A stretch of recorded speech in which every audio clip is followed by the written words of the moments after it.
We had this one tomato that did really great for us. We were farming in the mountains of New Mexico. It's high elevation, short season. And then one year the catalog dropped it, and we were like, "Oh my God, like this was our favorite thing, and now we can't buy it." We had planted them in this spot where I hadn't tilled it or cover cropped it yet, and I started just picking rotten, half-dried tomatoes off the ground to like capture the seed, and yeah, that was our seed stock for the following year. Welcome to episode 28 of the Seed Farmer Podcast. I'm Dan Brisebois, seed grower at Tournesol Cooperative Farm, spreadsheet and crop planning enthusiast, and author of The Seed Farmer, a complete guide to growing, using, and selling your own seeds. It's been 3 episodes since I've taken on the full reins of the Seed Farmer Podcast, and I think I've just about figured out all the workflows to get from recording a conversation through post-production to then publishing the episode to Libsyn, which then distributes the episode to all your favorite podcast platforms and into your ears. I'm hoping to also have episodes up on YouTube within a couple of weeks.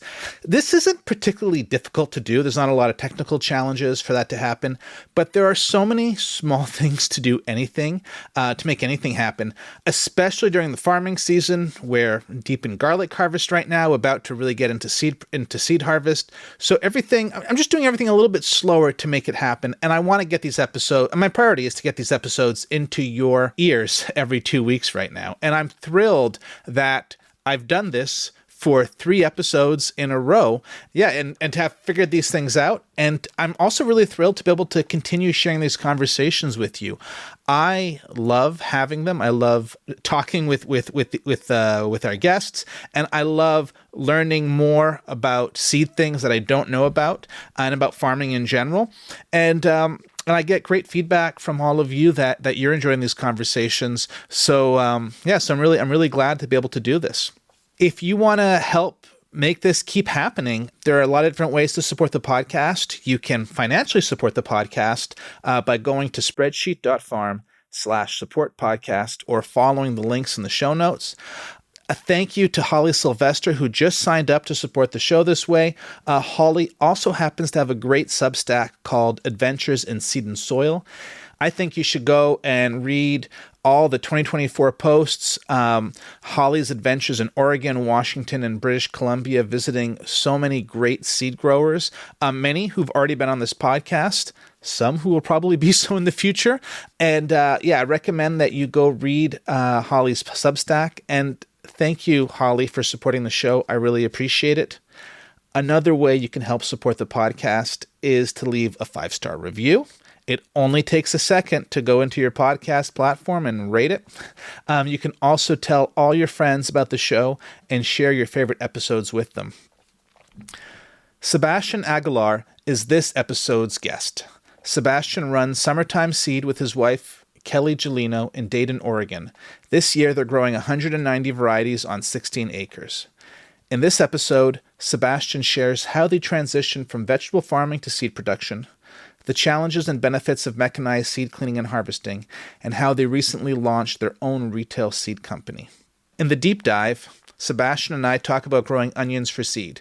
We get into growing the bulbs, trellising the bolting plants, and when exactly to cut the seed heads, in addition to all the nitty-gritty in-between steps. I hope you enjoy this conversation.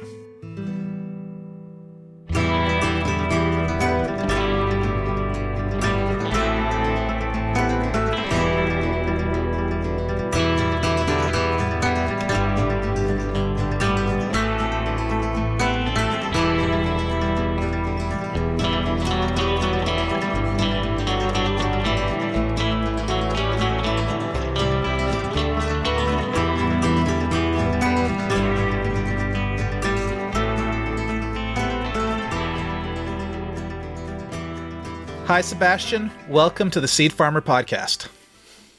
Hey Dan, good to be with you. So, I've known you through 2 seed businesses. Chickadee Seeds or Chickadee Farm. Yep, Chickadee Farm, yep. Chickadee Farm, and now Summertime Seed Company. Where does your seed story begin? I started farming in '97. I was an apprentice on an organic veggie farm in New Mexico. That's where I met my wife, Kelly. We were young enough and crazy enough to start our own farm the following year. Not After one knowing year. after after 1 year of not learning that much. So so yeah, we made lots and lots of mistakes. Yeah, I mean, in those early days, we just poured over seed catalogs and bought a little bit of everything and tried everything and just kind of wanted to see and grow everything. And then we had this one tomato that did really great for us. We were farming in the mountains of New Mexico. It's high elevation, short season. And so we had this one, it was called Amber Tomato. It really produced well, did well in that climate. And we were buying it, oh gosh, I think from Seed Savers Exchange. I'm not sure who we were buying it from. And then 1 year the catalog dropped it, and we were like, oh my God, like this was our favorite thing, and now we can't buy it. I think the catalog came out late November, somewhere in that time frame. So luckily I went out to the field and we had Oh, planted, wow. yeah, we had planted them in this spot where I hadn't tilled it or cover cropped it yet. And I started just picking rotten, half-dried tomatoes off the ground to like capture the seed. And yeah, that was our seed stock for the following year. And I think that was the first seed saving we did. It was kind of out of necessity, like, last minute panic, like, oh no, we need some of that seed. There must have been something that sowed that idea beforehand, because there's not a lot of historically a lot of farmers know that you can get seeds from vegetables, right? But nowadays I don't know that most small growers or any growers instinct is, oh, I can't get that seed, I'm going to go look to see if I have some in the field.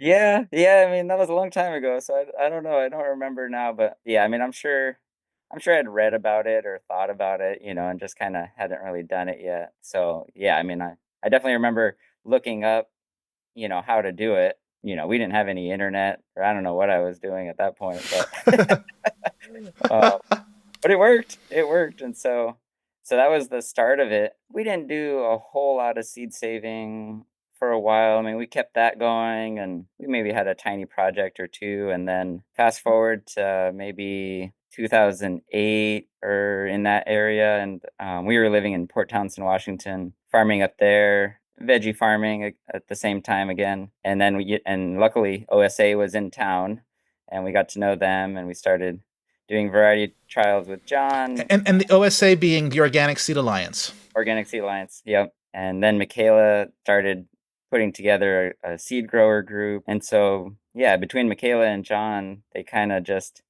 opened the door for us and kind of helped us get started. And once I started, I was like, oh yeah, this is fun. I like this. This is interesting. And at the same time, I was feeling unsure about our future in vegetable farming. We'd kind of hit some plateaus, and looking around at who was successful and how to make that business work. It seemed like the models I was seeing were not the models I wanted to go into necessarily. And so, yeah, we decided to kind of make a transition to seed, and took a little while. By 2015, we were doing just seed production. When you say the models that you were seeing in vegetables, was it the growing or was it the marketing that you were not satisfied with? I mean, it was a little bit of both. What I was seeing was that, well, obviously it takes a lot of hands. It's one of Mm-hmm. the it's the most labor intensive model. And so, the folks that I was seeing be successful had larger crews, 8, 10 people working. And I wasn't sure I wanted to be responsible for hiring and managing that many people. I'd done that before, and at that point you're just walking around from crew to crew and just, making sure everything's working smooth. I don't mind doing that some, but I don't want that to be my full-time job. So yeah, so with seeds it felt like we were able to maybe mechanize a little more and still grow the business with a smaller crew. So right now we've got 3 full-time people. Well, I guess we just added a fourth recently. And for most of the season that works great. So I like small crews. I mean, that's kind of always been my goal, is how do you have a small farm that's successful, which, you know, is a challenging proposition. I know you as a bulk seed grower. Mhm. And So that's the way that you were getting income from seed. Like, did you transition from vegetables to seed like 100% overnight, or is it something that you did over a few years? We did it over a few years. There was probably 4-year transition. Yeah, I mean, and we started right away with wholesale, contract growing for seed companies, and that just slowly kept growing, and as soon as it grew enough where we could drop the fresh market, that's what we did. And obviously that's a transition. So we were doing things pretty small scale at first, but really quickly I realized I needed to retool and get the setup to be able to grow more seed, efficiently. And so yeah, we've invested a lot in trying to be able to do that. Yeah, and the wholesale market was great for a while. It's kind of been a little bit rockier the last couple of years. Yeah, luckily there was the demand to help us grow and invest for those first few years. So when you say that you retooled or mechanized, is it specifically related to the seed harvest that you were doing that, or is it the growing part also that you were mechanizing in a different way than you would have for vegetables? It was both. It was both. So, I mean, around that same time, I mean, same kind of thing. We kept hitting these plateaus of gross income and net income, and I knew I wanted and needed more. I'm always looking for how is that going to happen? Farming is piecework, right? You get paid by the piece, you get paid by the pound, by the thousand seeds, and so efficiency is obviously important. If you can do twice as much in the same amount of time, you get paid twice as much. So yeah, so I just kept looking around at what other people were doing and where were the efficiencies and trying to recognize our bottlenecks and investing there and so yeah, I mean every year we try to buy some new tool that's going to help us move it forward and it just depends where the bottleneck is. So Can you tell us about a bottleneck related to like the actual maybe seed harvest aspect of it and a mechanization that you would have done that made a difference? I mean there's a lot of tools we use. I mean, we bought a plot combine at one point, and obviously that made a really big difference. If we go back to the beginning, the first big upgrade was I bought a hedge trimmer for my weed whacker, hedge trimmer attachment, and you could walk along the row and cut down plants pretty fast. And then we'd put them on a tarp by hand, and then we'd drive over them to thresh. And we had simple screens to try to get it started to clean. So for each of those steps, we've kind of tried to make it easier on people and faster. So we use a sickle mower and a tractor a lot now to cut crops down. And obviously the combine does the threshing and initial screening for us. We keep investing. Last year, we bought a vine thresher to process melons and cucumbers and squash, and that made really quick work of that process. But yeah, there's a lot of little steps. So every little step, I'm always thinking, what's the right tool for this job? So something I have heard some seed growers talk about is the work of cleaning some of these machines like a combine can offset some of the gains that you get in harvest efficiency. Has that been at all your experience? It depends the size of the lot, So Yeah. yeah, I mean, our combine, it's a very simple, small combine. Once you've got the routine down, it's maybe half an hour to clean it out. So, that doesn't feel excessive. I mean, we do a variety of things. We'll do 1,000 pounds of this and we'll do, 1 pound of that. So, yeah, sometimes with the 1 pound lots, it doesn't make sense to run it through there. But if you're doing 1,000 pounds, yeah, it's definitely a game changer. Yeah, that efficiency really adds up. Yeah. Can you tell us a bit about maybe I guess tell us where you're situated and how much land you have and what are your main crops that you're growing? Yeah, so right now we're in Dayton, Oregon. So that's in the Willamette Valley, Western Oregon. We're in our fourth season on this property. So we've moved around quite a bit.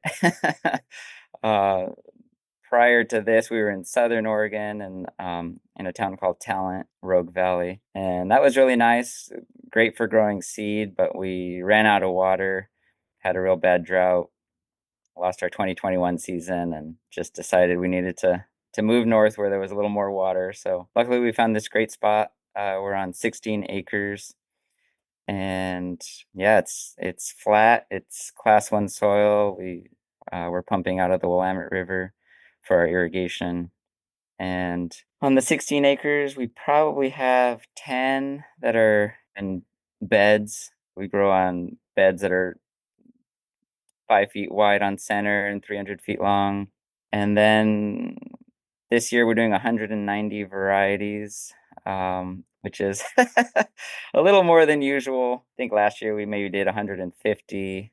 I think, yeah, we kind of usually are in that 120 to 150 range. And like I said, we do a variety of lot sizes. The bulk of our business are contracts with seed companies, so we'll usually grow 60 or 70 things for them, and then the rest we've been trialing and growing new species, mostly flowers and herbs, and doing smaller lots of those. And we were, basically building inventory for the launch of summertime seed, which we did this past February. So yeah, so now we have a retail wing that we're trying to grow inventory for.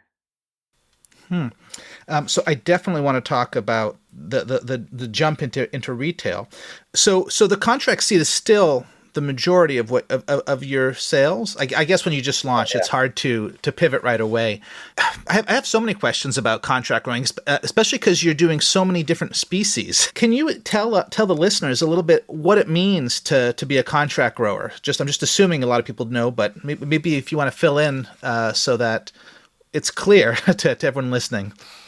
Sure. So we have probably five main customers and then another five smaller customers. And so, meaning retail seed companies. And so, December, January, February, we're on the phone, we're emailing, they're letting me know what they need replenished from their inventory in terms of species and varieties. And I tell them what I'm interested in growing, what I feel like I can grow.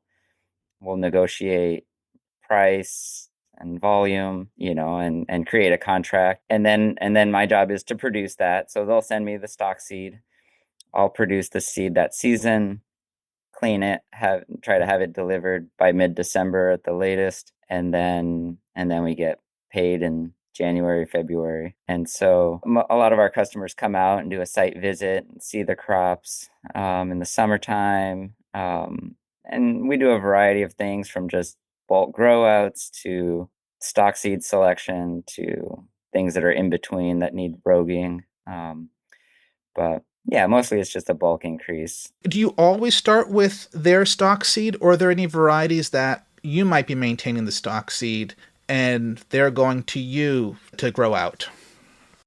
There's a handful that, yeah, we're saving stock seed on and growing out, but a lot of time, I would say more often than not, they're sending us new stock seed. So there's a handful of varieties that we'll grow year after year, or we'll grow on a every other year basis for them. But then there's a lot of other varieties that are kind of just a one-time production, or who knows, maybe we'll grow them again, but so far, it's been a new thing, or it's been one I time. mean, like once every 5 years or 10 years or something. Exactly. Yeah. I don't usually go through the effort of doing a selection for stock seed and maintenance unless I know it's going to be a longer term project. We also have customers who have separate stock seed and foundation seed productions where they're doing really heavy roguing and selecting, and then they're coming to us for a bulk increase, but they're still going to do more selection work, but they're doing that in a different setting because sometimes it's hard to do both things at the same time. All that to say, each one is a unique situation, but the vast majority, we're being provided with stock seed. Mhm. And you mentioned, like, so last year you grew 190 varieties. and often you've been growing 60 or 70 varieties on contract. It sounds like you're probably doing a lot of different species. um, do you specialize in any crop families or species, or you'll do whatever people ask? Well, I mean, we'll do whatever is successful here. Yeah, I mean, we started with an emphasis on vegetables. I don't have a count of the species there. I mean, maybe it's like 30 or something that we'll do. In Southern Oregon, we had three isolation fields. And so, we could grow three of certain things. Right now, we've only got our one field, and I don't have any isolation fields. So, And you're still growing 190 varieties. yep, yep. So, the only way to do that, there's the selfers like lettuce, and then, the partial selfers like tomatoes, and then things like peppers that we can cage easily. And so we've got a dozen or so each of those, but then the regular crossers, you can only grow one of each species. And so for us to be able to grow the business and add to it, we needed to just find new species, so that's kind of what got us into flowers and herbs. And so the last few years have been a lot of experimentation of just trying things and seeing how it's going. And we've had some failures. I mean, surprisingly, most things have done relatively well, and so it's fun. You've It's got a nice climate. You've got a really nice climate for growing seed. yeah, yeah, we're pretty lucky. It's mild winters and long dry summer, so which isn't too hot either, and then we have irrigation, so yeah, it's pretty conducive. Mhm. So you've moved into retail seeds. Is this something that you always wanted to do, or is it more of a recent idea, kind of based on how sales are going, or something else? I guess. Yeah, I mean it's a combination. I think my wife, Kelly, really has wanted to do this all along. And, and I was open to the idea, but I was also happy with the wholesale business. Um, and and so what finally kind of changed? Yeah, there's been shifts in the market. COVID came, everybody bought as much seed as they possibly could. Everybody needed to replenish. Up until COVID and through COVID and after COVID, things were really good, and then we've kind of hit this plateau and a slight decline in the last couple years. And so orders have gone down, just because people are full on inventory. That's been an adjustment. And when you only have a few customers, if those customers make any big changes, then it's got a outsized impact on the business. So that's always, I mean, the one thing that's always been hard about the wholesale business is that you're really dependent on your customers, and you kind of have a lot of eggs and not very many baskets. And so there was that. And as plant people, you get excited about the crops that are really nice, that you're excited to eat, are beautiful, yield well. And when you're a contract grower, you're taking on things that it's a mixed bag. Some things are great, some things are like, well, I wouldn't grow that again, but customer wanted it, bought the seed, that's great. We're happy to provide that service. So just looking for more control and more security, having a broader customer base that can ride out ups and downs in the markets. I'm not expecting to stop being a contract and wholesale grower anytime soon. The plan is to continue doing that. Right now, the retail project is a side business, and we'll see what happens. Right now, I think we finally hit 1% sales through retail. Yeah, Congratulations. yeah. And I mean, the reason we hadn't done it is just because obviously it's a lot of work. So we spent a lot of time this past year getting that set up, build a website, figured out an inventory system, figured out a packet design, how we're going to package seeds, how we're going to fulfill orders, all those things that are required. And then we launched, and then obviously the final essential ingredient is marketing, and I just needed to pivot back to focusing on the farm. So we haven't really done marketing yet, so not many people know about us. So until that happens, right, it's just a potential. Yeah, So you we'll haven't see. tested it yet, really. Haven't tested it yet. Yeah. And so we're getting there. We're brainstorming, we're making a plan on what that looks like and needs to look like. And yeah, and we're just taking it slow and see what happens. I'm curious what you chose to do in terms of packing in the end. Are you using a seed packing machine? Are you going by hand to get the seeds in the packs? Yeah, yeah, we ended up buying a seed packing machine, Fruition Seeds. And Hmm. so Matthew and Petra, they changed their model and went to a, regional gifting model and closed down their, nationwide kind of we're shipping and selling seeds business. And so, yeah, they were generous, very generous in offering it to us at a great deal. And, I mean, I knew that in the long run, I wanted, just like on the production side, I wanted a seed packing and fulfillment center that was also efficient and could scale and meet demand as needed. And so it's been a great tool. It's a seed counter and a seed packing machine. And I know you've seen it before.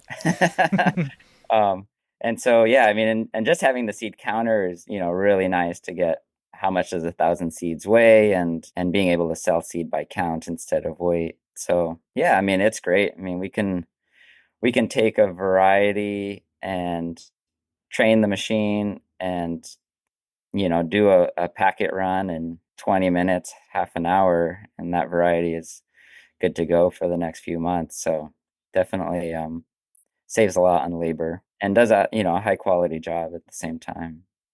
I talked to different seed people who start a seed company, but not that many have as much experience as you do, kind of like in running a business and in maybe efficiency. I'm kind of just curious what it was, the priorities you had when you started the seed business. I mean, I guess the biggest initial thing was previously we didn't hold on to inventory that much. We would grow a seed lot and we would most of the time sell all of it, and we weren't holding it back. And so now we've got hundreds of buckets of seeds, and just managing inventory and seed quality, I think is a huge and an obviously important task. So yeah, so building a database system that, made sense for us and how we could track inventory, track seed packing, tie all the germ tests together, tie the sales together, just making a system where information was easily entered and accessible, and you can then you can make decisions off of it. So I spent a lot of time just figuring that out, which was a long time goal anyways. And so that was great. That was step one. And so once we kind of felt like we had a handle on that, yeah, I mean, then it's, then the seed packaging. And so Matthew and Petra, thank you. That came through really nice. And then it's the website. I mean, we worked with a great team at Monumental, and they helped us build that website. They designed the seed packaging, and got that printed. And then in terms of order fulfillment, we just kind of have been figuring that out sort of on our own. And we used the Shopify platform, and it makes it pretty quick and easy. So we haven't had to fulfill orders on scale yet. So I'm sure if and when that happens, there's going to be a learning curve there. But we set up a shelving station with all the boxes of each variety. And so it's pretty quick to just kind of walk through and pull and pack and throw a label on and send it off. So, Have Kelly and you kind of divided forces a little bit? Like, are you both as involved in all the parts of the business, or are are either of you doing more of one or the other, especially now that there's this retail component? I mean, we've always done some things together, and then we've always divided other things. Yeah, right now she's the one thinking about the marketing. She's the one doing a lot of the photography, I mean, yeah, yeah, how did I leave that one out? You need pictures of everything. And that's a huge job. And so, yeah, she takes all the pictures, obviously for the online catalog and for social media. And she does the order fulfillment. She also picks a lot of the varieties, tries to stay abreast of where there's going to be demand in especially the flower world, buys stock seed and yeah, and takes notes, because a lot of these species we don't have years of experience with, we're kind of learning them, just trying to capture some information so when we do it the second time it's it's a A little little bit smoother. smoother, yeah. Yeah, and then my role, I mean, I'm like the systems guy, so like I said, I set up a lot of those systems, the database, I set up the seed machine, I manage the employees, and I basically manage the production in the field, and we share seed cleaning, and yeah. I want to know about your different seed formats because I was looking at your site and you have like a small like garden pack, and you have for a number of varieties you have multiple sizes and by seed count, which because you're using the seed counter it makes sense that that you'd be using that. Are you maintaining an inventory of all your formats at all times, or are you packing the larger formats to order? Yeah, we're doing the larger formats to order. We'll do the smallest and the next size up pre-packed, and then anything larger than that we pack as the orders come in. Are you scared about getting too many big orders that aren't packed up, and then you have to tap into your inventory that in a way that you weren't expecting, or is it too early to have that problem? It's too early to have that problem. I mean, I don't know what platform you use, but in Shopify you can set the number, what your inventory is, and so at a certain point in sales, it'll just automatically eliminate that option for sale. For the larger sizes, even though we haven't pre-packed them, I still set a limit on them based on what our inventory is. I mean, we use Shopify also, so we do use inventory, but we've vacillated a lot in larger formats. For a long time, we had them. Then we phased them out. Well, we phased them out over COVID because we just couldn't keep up. And then we've been reintroducing them. But we found sometimes that, like, what's easiest is when it's in a pack on a shelf. So if an order comes in, we just grab it off the shelf and send it. And so we don't have to have the work of preparing it. But then also we have gotten caught before where, so we're not selling by seed count, but like we're selling by weight. But say somebody orders 25 grams or a kilogram of something, and maybe we shouldn't have had it available on the website because we were tighter than we thought. And so it's I'm always kind of curious. I mean, I think there are some more capable systems that can let you manage by weight rather than by formats, but it's within, I think, the scale of what we're looking at. Like Shopify can only work really by formats. Yeah, no, I mean, you're right. That is a tricky challenge. I You don't have to have solved it. I was just more sharing where my question came from. yeah, But when you do solve it, I do want to know. yeah. Well, what I'm hoping to do is to tie in the Shopify sales data into our other database, which I am 99% sure is possible. And so once that happens, then we should be able to have kind of a live system that will, do the math and alert us to any smaller inventory or, inventory that's, on the verge of exhausted by a large order or something. Mm-hmm.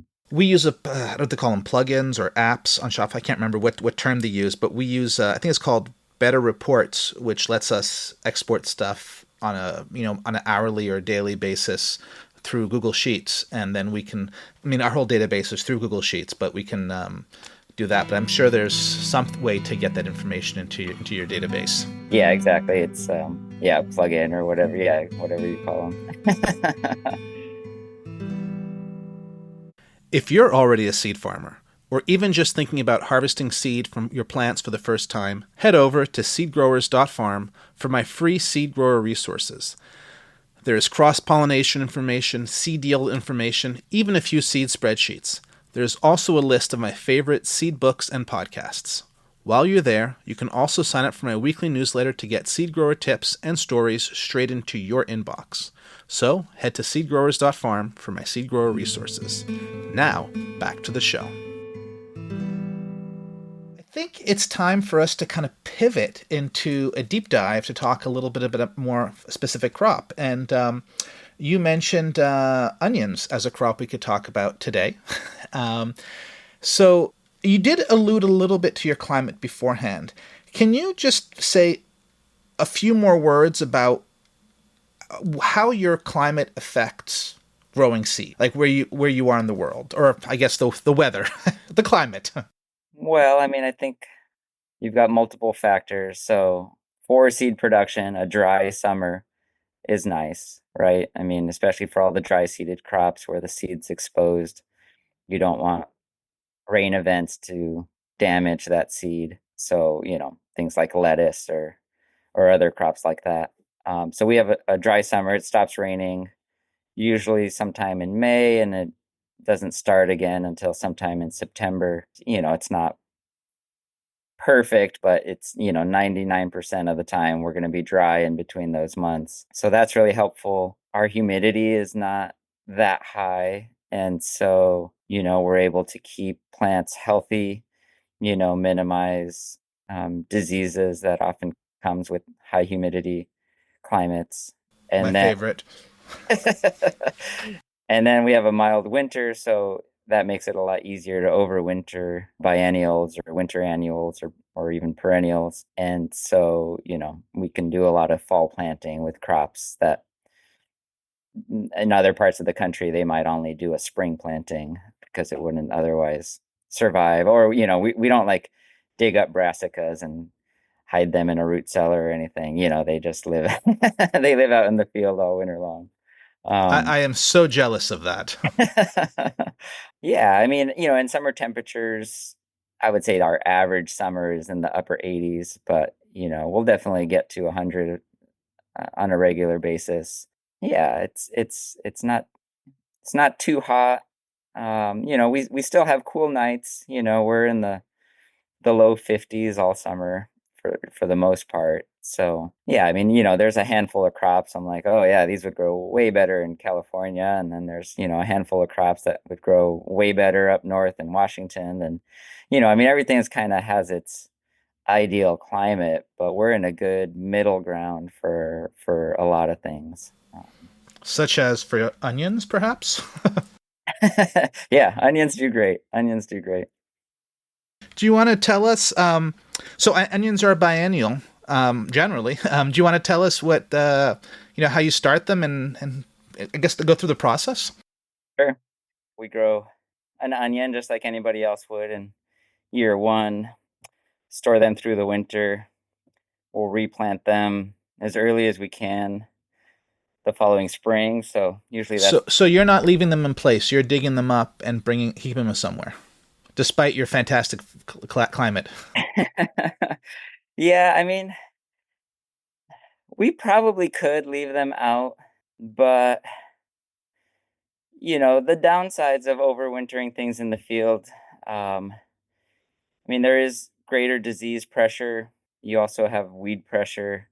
And then every few years, I mean, we will have an extreme weather event in the winter where things would get damaged. So, yeah, at this point it's felt worth it to pull them up and, replant them. The biggest difference from us in year 1 compared to our older veggie grower selves is, we used to start onions really early as transplants.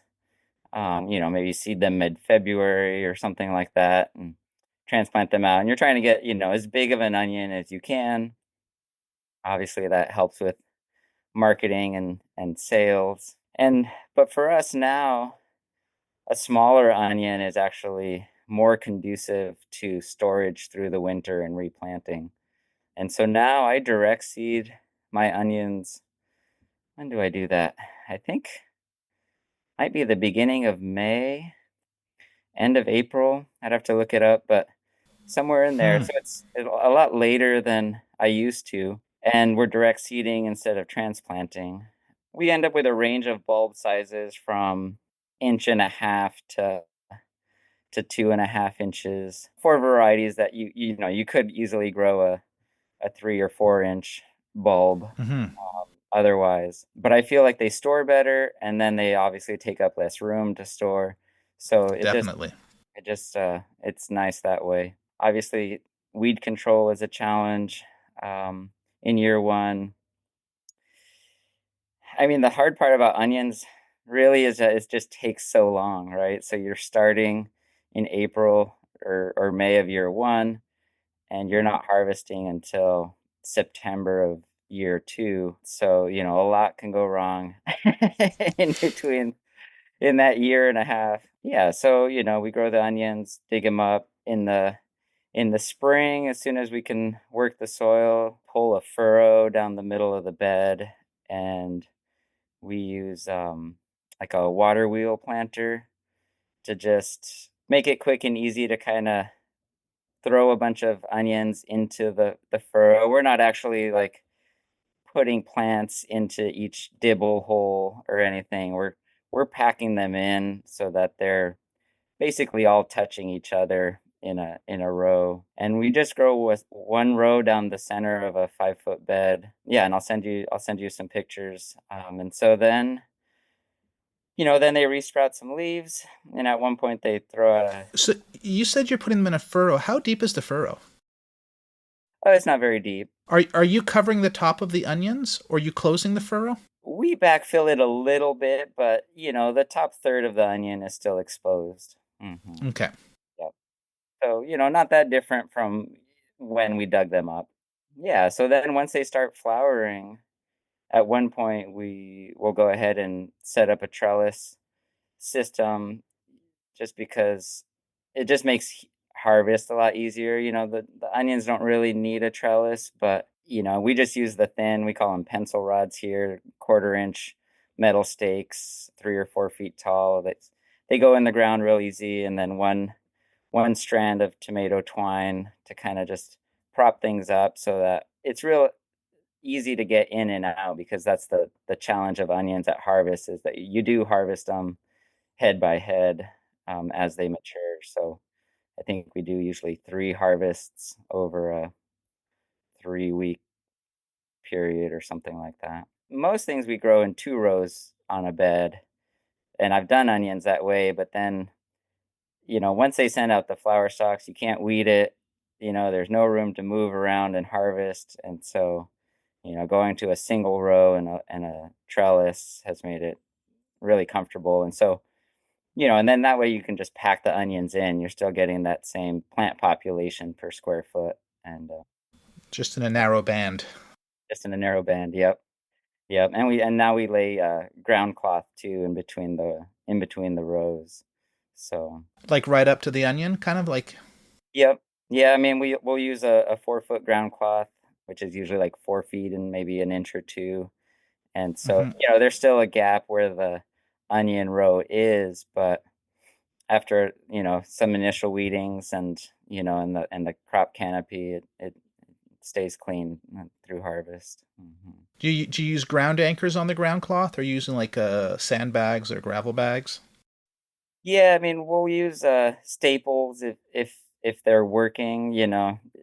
Sometimes if there's when the onions are young and there's not really anything blocking the wind, and we'll have a wind event, we'll add sandbags to just make sure it stays in place.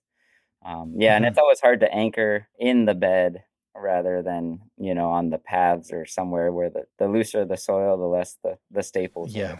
work. Yeah. What is your indicator that it's time to start harvesting onion heads? Or I guess flower heads. The onion head flowers over a time period, usually starting at the top and working its way around and down. And so those are the first and oldest. And, at one point, each individual seed pod opens up and exposes the seed, and you can see it. And so once there's I don't know what the count is, but usually about the size of a quarter or something, on the top of the onion seed head that's open and exposed, then we'll go ahead and cut that. So we just walk through with tubs and pruners and cut it down, whatever's ready at a time. And how much of the stalk beneath are you cutting? Usually 8 inches or something. And are you making sure to keep everything oriented, or you just toss them in any order in that tub? Yeah, just in any order. Because then we'll just dump it on a tarp after harvest to finish maturing and drying. And then at one point, once it's ready to thresh, we'll use the combine and just feed it into the combine. Are you drying them outdoors or the like greenhouse or a covered space? Usually by that time, we're bringing them into a greenhouse. It just depends on the weather. We have a couple large greenhouses that we don't plant crops in, and they're basically just for seed harvests to mature in. Yeah, I mean, once mid-September hits here, we start having a lot of morning dew. The Hmm. humidity starts to rise. So anything that's not threshed by, mid-September may or may not need, a little extra care in terms of either putting it in the greenhouse or something like that. And so you said you'd have about 3 harvests.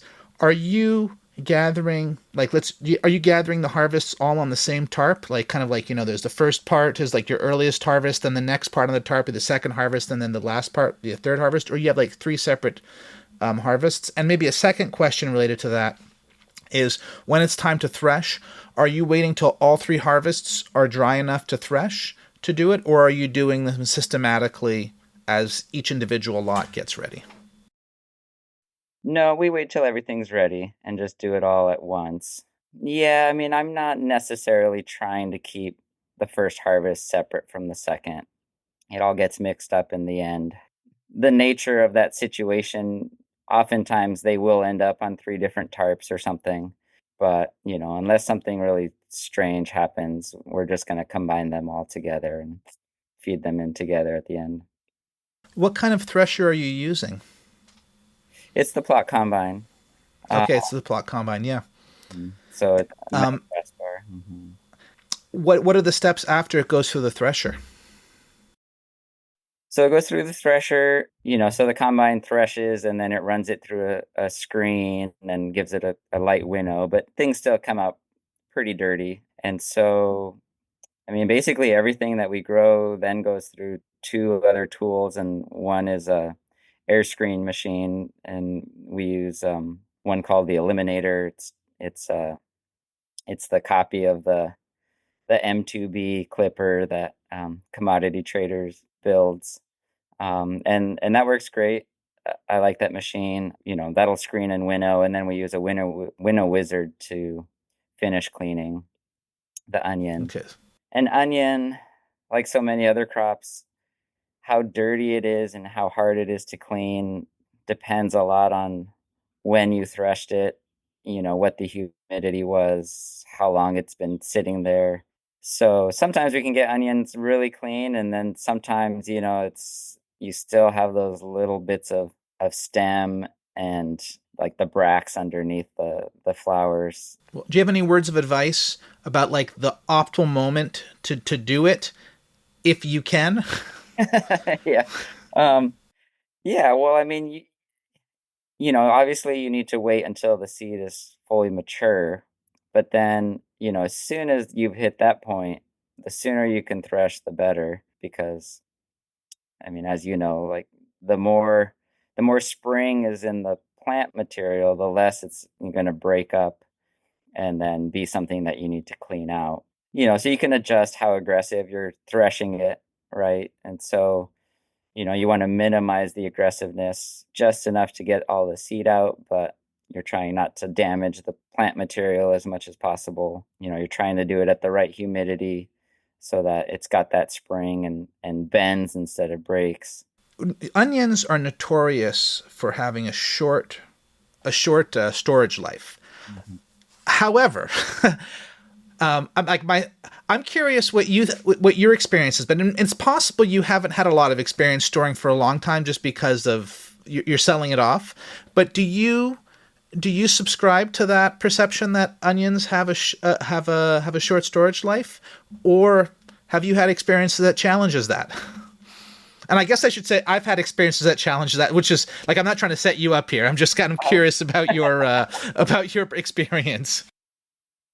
Yeah, no, I don't have a lot of experience because, yeah, like I said, in the past, we've moved through lots pretty quickly. I'm interested to see, moving forward, what we find out. We were doing a breeding project with this variety of Elsa Craig, and we went through a lot of work where, and this was back when we were still, doing some market growing. So we were growing a lot of onions, and then we'd pick out the very, very best, and then saved seed separately on individual plants and grew out family rows and did selections like that. And then in Southern Oregon, we started getting a disease called iris yellow spot virus, which was really frustrating, really decimated the crop.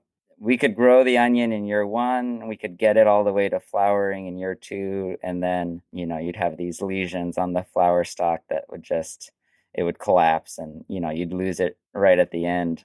So we kind of stopped growing onions for a little bit, and then we picked it back up when we moved north because we couldn't seem to not get that virus anymore down there, transmitted by leafhoppers. And so, anyways, we had some old seed that, we had put a lot of work into, and we were planting up here. And I think we planted some 5-year-old seed that did okay. I mean, it probably germinated in the 70s. And then we planted some of that again 2 years later. And I think at 7 years, we got like terrible germination. So that's my only experience, is to see that giant difference from between 5 and 7. It just really tanked. And 7 is like way different than 2 years, so it's Exactly. Yeah, yeah, and a lot of seed law. I mean, there are some seeds that can be great at 7 years, but there's a lot of things that can affect seed storage at that point.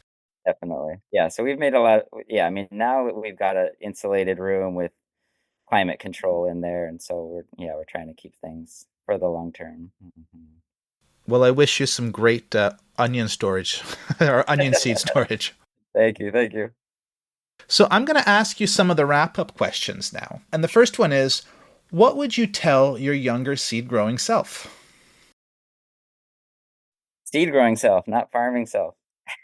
Well, I mean, you could slip that in a bit, but I'm Yep. kind of looking for seed advice. But if farming advice is what you really want to share, definitely can. Uh, yeah. One of my weaknesses is that I don't often I sometimes don't learn enough from other people. I just kind of jump in and do it and figure it out. I feel like I've reinvented the wheel a few too many times.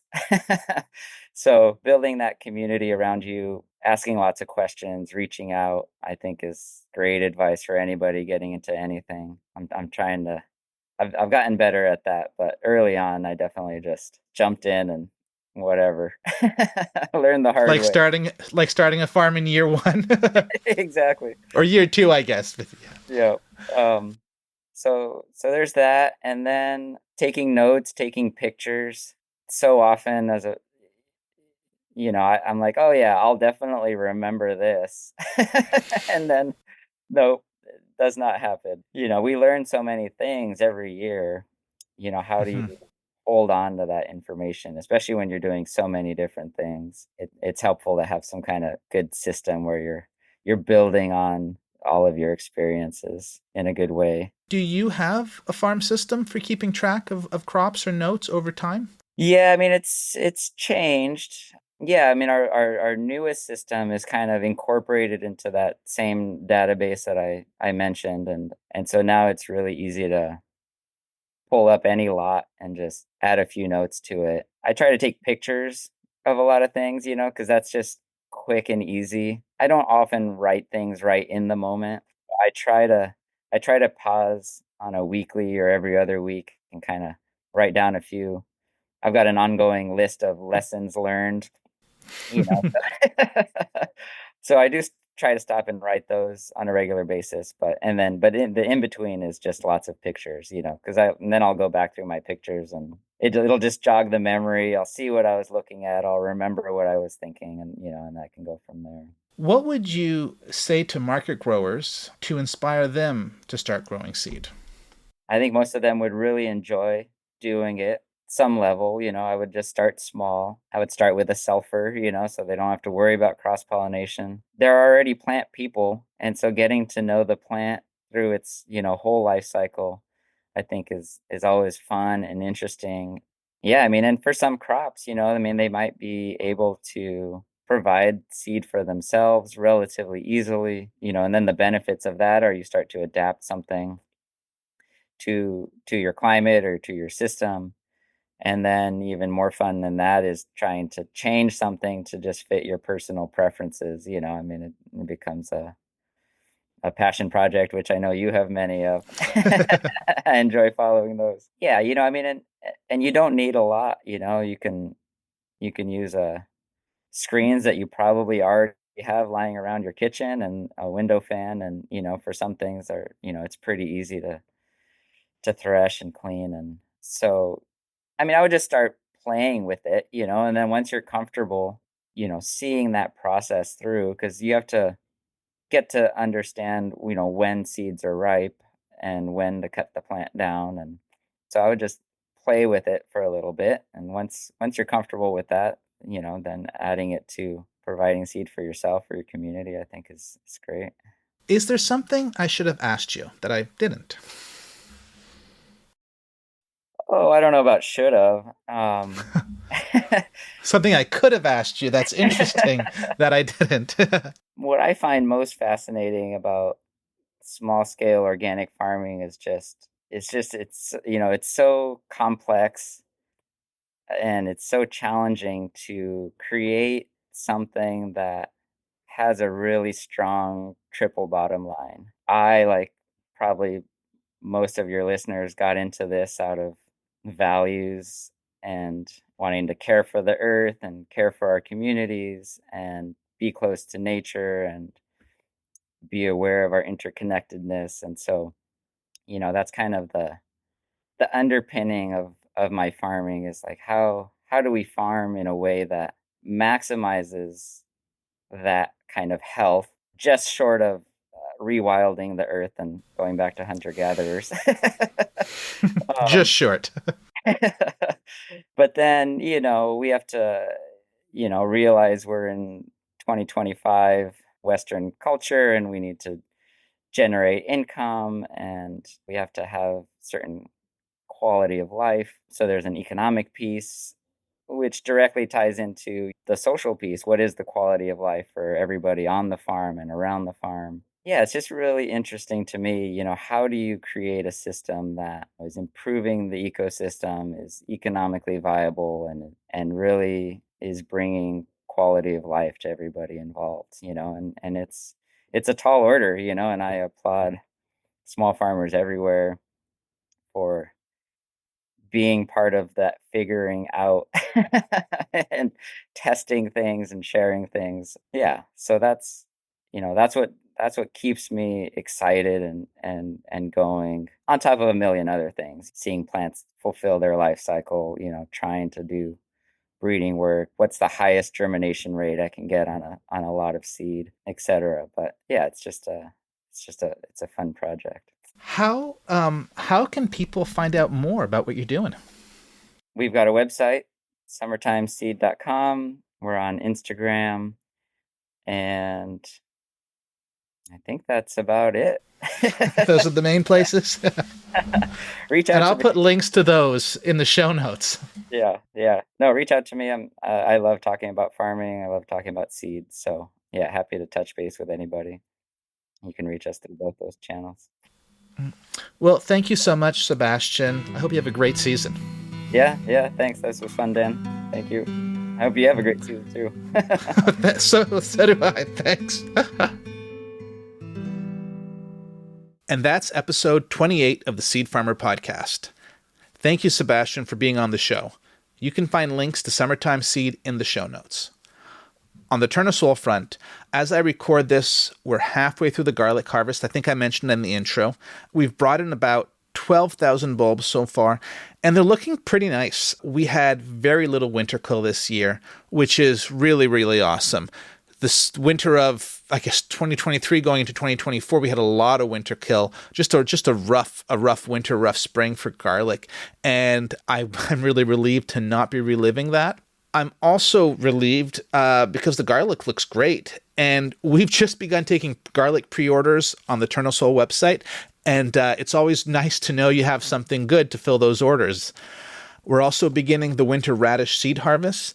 This means, I'm getting out to the field, cutting twine on the trellises, and then bringing in the whole plants on tarps, minus the roots, of course. You want to leave the soil in the field.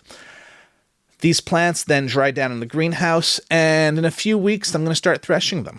If you want to financially support the podcast, you can do so by going to spreadsheet.farm/support podcast or follow the link in the show notes. Another way to help support the podcast is to leave a 5-star review. You can also share your favorite episodes with your friends. This podcast grows when folks talk about it. A huge thanks to Sebastian and I for the theme music. You can hear more of their music at sebastiandalton.com. Thank you to Molly Brisebois for editing this episode, and thank you so much for joining me in these conversations with seed farmers. You can find more seed growing resources on my blog at seedgrowers.farm. While you're there, you can subscribe to my newsletter full of seed growing, crop planning, and farm spreadsheets. You can also find out where to order a copy of my book, The Seed Farmer, A Complete Guide to Growing, Using, and Selling Your Own Seed. And you can support the podcast. If you haven't already subscribed to this podcast, now's the time. You wouldn't want to miss the next episode. Until then, happy farming.